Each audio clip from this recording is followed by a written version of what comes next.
নমস্কার। অভয়া মঞ্চের প্রেস বিজ্ঞপ্তি 20শে মার্চ 2025। মেয়েটিকে নৃশংসভাবে খুন ধর্ষণ করে হত্যা করা হয়েছে। কারা সেই অপরাধীদের আড়াল করছে তা আজ এ রাজ্যের প্রতিটি গাছের পাতারা জানে, প্রতিটি বাড়ির দেয়াল জানে, প্রতিটি মানুষের মন জানে। কেউ নিঃশব্দে শোক পালন করে, কেউ রাস্তায় বেরিয়ে শাসকের চোখে চোখ রেখে প্রতিবাদ করে। শাসকের এই প্রমাণ লোপাট ধরা পড়ে গেছে অনেক দিন। এখন শাসক ভীত, কারণ এই সত্য সবচেয়ে ভালো করে শাসক নিজে জানে। চারিদিকে দুর্গন্ধ, সত্য চাপা দাও, সত্য চাপা দাও, এই আজ তাদের ব্রত।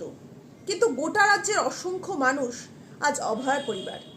ডাক্তার সুবর্ণ গোস্বামী সেই পরিবারের একজন অন্যতম সদস্য।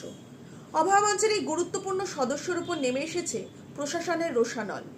সর্বশক্তিমান শাসক অপরাধের ভারে বড্ড দুর্বল হয়ে পড়েছে। তাই কি বারে বারে বদলি করে প্রতিবাদীকে ভয় দেখানো? অপরাধের পাহাড়ের চূড়ায় বসে শাসক ভাবে, আমি তো অনেক ওপরে, যা খুশি তাই করতে পারি।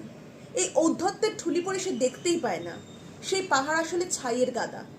এক দমকা বাতাসে তা উড়ে যাবে, আর সেই দমকা বাতাস আসবে প্রতিবাদীদের শিরদাঁড়ায় চড়ে। তাই একটু সাহসী হোক প্রশাসন, এই কামনাই করি। চোখে চোখ রাখতে পারবো না, কিন্তু পেছন থেকে ছুরি মারবো, এটা বড্ড লজ্জার। ডাক্তার সুবর্ণ গোস্বামীকে বদলি করতে পারেন, কিন্তু বদলাতে পারবেন না। লড়াই জারি থাকবে অভয়ার পরিবারের প্রতিটি সদস্যের। We want justice.